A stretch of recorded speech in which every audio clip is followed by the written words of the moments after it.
Happy learning. Now let us discuss about real power and frequency control. The basic role of automatic load frequency control. In short, we will say that as ALFC is to maintain desired real power output of a generator and in controlling the frequency of the larger interconnected system. This ALFC will also help to keep the net interchange of power between pool members at a predetermined values. This ALFC loop will maintain control only during normal, that is low changes in load and frequency. It is unable to provide adequate control during emergency conditions.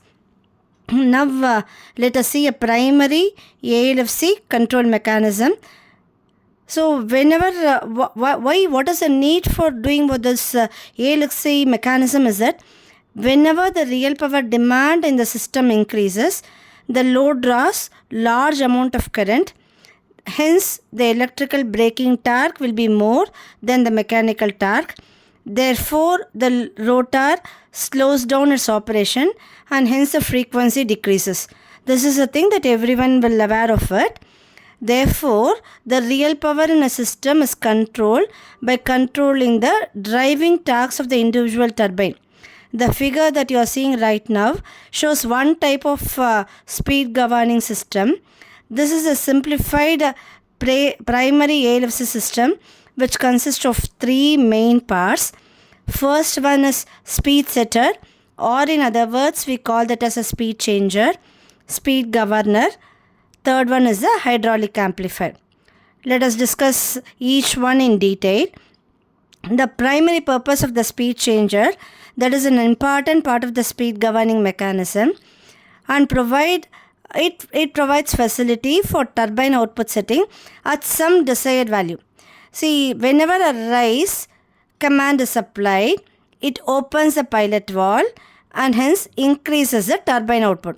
The vice versa will be for the lower condition. Again, I will repeat it. For the lower condition, whenever a lower command is applied, it closes the pilot valve and hence decreases the turbine output.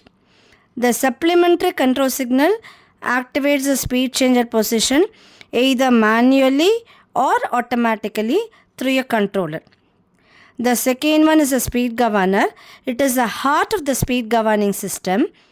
It senses a change in speed or frequency and provides necessary signal to open or close the steam valve to reduce the frequency error. It provides a signal to increase or decrease the steam output to the turbine if frequency decreases or increases. See, if the signal is increased, the frequency is decreased. The exact vice versa will be the condition. Its operation is completely automatic and it is used only to minimize the error, cannot eliminate completely. The third one, the hydraulic amplifier, facilitates the main valve to act against high steam pressure. These are obtained via several stages of hydraulic amplifier. In our simplified diagram, only one stage is considered, or in simple words what we can say is that the hydraulic amplifier converts a low level piston valve movement into high pressure piston movement. There are 5 linkage points that you are seeing it here. A, B, C, D and E.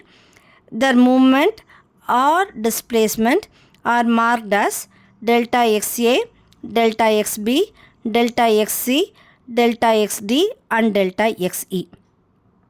The linkage position XD of the pilot valve is the input to the hydraulic amplifier, right? And the linkage position XC of the main piston is the output of the hydraulic amplifier. The position of the pilot valve can be affected via the linkage system in 3 main ways. So the linkage position of the pilot valve can be affected in 3 main ways.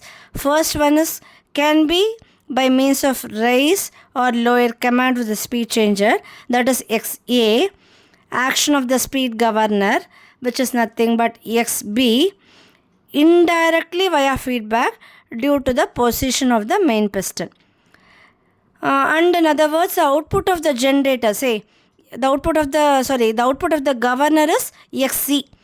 Xc depends on two main parts. One thing is a change in speed changer position, Xa. Second one is a change in the speed of the turbine, Xb. Now we see the modeling of the speed governing mechanism.